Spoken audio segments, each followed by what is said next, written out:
Welcome back to the deep dive. Okay, so today we're diving straight in. Our mission, well, it's about cutting through, all the usual management jargon to figure out how great leaders really make those big mission-critical calls. We've got some fascinating sources here. Yeah, it's centered around this narrative framework from the Melody of Leadership. It looks at how leadership kind of shapes destiny. And we're zooming in on chapter 6. Leaders as decision makers. Exactly, that core function. And the way this lesson gets delivered in the source is, well, it's quite unique, isn't it? It's set in Bangladesh. That's right. It's this mentor-mentee relationship, Kevin and Caroline. She's finishing up an internship. A really intense one, it sounds like. And he gives her a lift to the airport, and that's where the real teaching happens, or starts to sink in. Well, the teaching happened before, but it crystallizes for her on the plane journey home. Kevin's core message is basically this. You are the outcome of the critical decision you have taken and followed through. Wow. Okay. Yeah. That's pretty profound. It is. And what Kevin really drives home is that this isn't just about running a company. It's fundamental. It's how we shape our lives. Yeah. Caroline even starts thinking about it in terms of, like, choosing a life partner. So big decisions, small decisions, personal, professional, it all comes down to how you make the choice. That's the idea. Okay, that sets the stage perfectly then. So let's dive into Kevin's wisdom. We're going from the sort of philosophical underpinnings to the actual how the models leaders use. Exactly. And that philosophical starting point is key. It's what separates a true leader from just being, well, a boss. Kevin says good leaders operate with a moral compass, always. Okay. Their decisions stem from a place of self-sacrifice, rational thought, putting the organization and the people first, not just themselves. That prevents them becoming just bosses, as you said. The source uses that analogy, right, about wizards. Yeah, skilled wizards, casting spells with careful consideration. Sounds a bit fanciful, maybe. Maybe a little. But the point is about intention and care. They gather input, they use data, empathy. And that builds trust. That unbreakable enchantment the source mentions. It's about collaboration. Precisely. And then you have the flip side. The bad leader. The misfired hex. That's the one. They operate from a selfish heart, an arrogant mind. It's all about protecting their own position, their own interest. Reckless decisions focused on the short term. Totally. Quick personal wins, forget the long-term damage. So that philosophical divide in tend is really where it all starts. Virtue first. Right, virtue first. But you need more than just good intentions, I guess. You need a way to actually make the decision effectively. So let's get into the toolkit, the more systematic stuff. When you actually have time to think and the stakes are really high. Exactly. When time isn't the main pressure and you've got data, you reach for the rational decision-making model. Okay, the gold standard. Pretty much. It's systematic, step by step. Define the problem, identify your criteria, weigh them up, look at alternatives, evaluate them, pick the best one. Sounds very logical, almost mathematical, aiming for the optimal outcome. It is. Very objective. Very audit-proof, if you like. And there are specific frameworks that help structure this, like the DECIDE model. Yep, that's a good one. 6 clear steps. Define, establish criteria, consider alternatives, identify the best, develop a plan, and then evaluate how it went.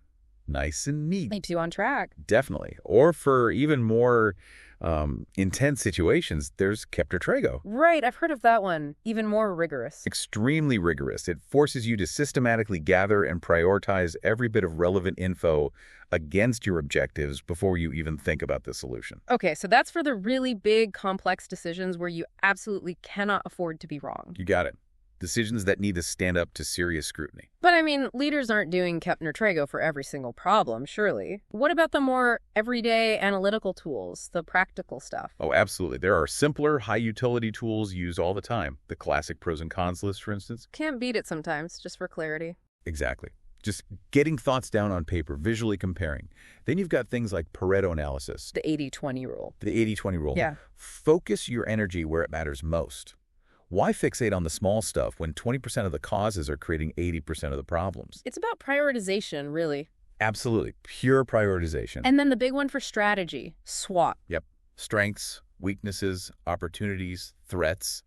Internal, external factors laid bare. And the sources mention that leaders use this to actually develop different types of strategies, right? By combining those factors. That's a key insight. It's not just listing things, it's about using the analysis. Mm. For example, you might go for a maxi-max strategy. Which sounds ambitious. It is. Using your strengths to maximize your opportunities. Go big. Okay. Or if things look a bit risky, maybe maxi-min strategy. Using your strengths defensively to minimize external threats. So SWOT isn't just analysis, it's a launch pad for action. It feeds directly into the what next. Precisely. It connects the dots from assessment to strategy. Okay, so we have these systematic frameworks, these analytical tools, very rational, very data-driven. But leadership often happens in the thick of it, doesn't it? When the clock's ticking, things are changing fast. You don't always have time for a full SWOT or Kepner-Trago. Absolutely not. And that's where the contextual and adaptive models come in. Speed, agility, intuition. They become crucial. Like the ODA loop. That comes from the military, right? It does. Colonel John Boyd. It's all about speed and adapting in dynamic environments. Observe what's happening. Orient yourself to the situation. Understand it. Right. Decide on a course of action, and then act. And crucially, it's a loop. You cycle through it constantly, adjusting as you go. So it's built for reacting and re-reacting quickly. Exactly. Continuous adjustment. Okay, so ODA is for speed. What about when you don't have all the data? Even with ODA, is it just guessing? Not quite guessing. Yeah. That's where the intuitive decision-making model comes in, relying on instinct, that gut feeling. Some people are skeptical about gut feelings in business. And they should be, if it's just a random feeling. But true intuition in this context isn't random. It's built on deep experience, expert knowledge, pattern recognition, often learning from countless past mistakes. So it's expertise distilled into a rapid judgment. Exactly. It's essential when time is critically short or the data is just incomplete. You have to rely on that accumulated wisdom. That makes me think of that Steve Jobs quote the source mentions about connecting the dots. Yes. You can't connect the dots looking forward. You can only connect them looking backwards. So you have to trust that the dots will somehow connect in your future.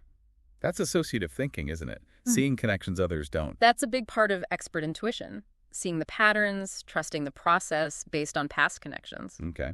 And alongside intuition, there's creativity. Definitely. The creative decision-making model. This is about actively seeking novel solutions, thinking outside the box. Using techniques like mind mapping, lateral thinking. And the source connects this strongly to diversity, right? Very strongly. Diverse teams bring in different perspectives, experiences, ways of thinking. Which creates, what was the term? Creative frictions. Creative frictions, yeah. Those little sparks that happen when different viewpoints rub against each other, it challenges assumptions. And helps avoid groupthink. Critically important. It prevents everyone just nodding along and missing potential breakthroughs or pitfalls. Diversity becomes a breeding ground for new ideas. So decision-making isn't just a solo flight. Even when it's intuitive or creative, it often involves others. Rarely is it truly solo in leadership. Which brings us to models that explicitly involve engagement or handle uncertainty. Like collaborative decision-making, bringing the team into the process. Right. Leveraging that collective intelligence you get from diverse viewpoints. You might use consensus building or maybe democratic voting on options. The big win there is buy-in, I suppose. If people are involved, they're more committed to the outcome. Huge win.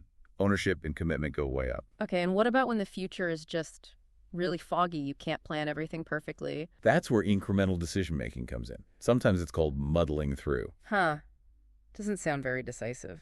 Well, it's about being realistic in uncertain environments. You take small, manageable steps, you get feedback, you adjust. So the strategy sort of emerges along the way. Exactly. Emergent strategy, it's adaptive, very useful when the goalposts might shift. And managing who gets involved and how much. There's a model for that, too. The Vrumyetin one. Yes, the Vrumyetin contingency model. It's quite sophisticated, actually.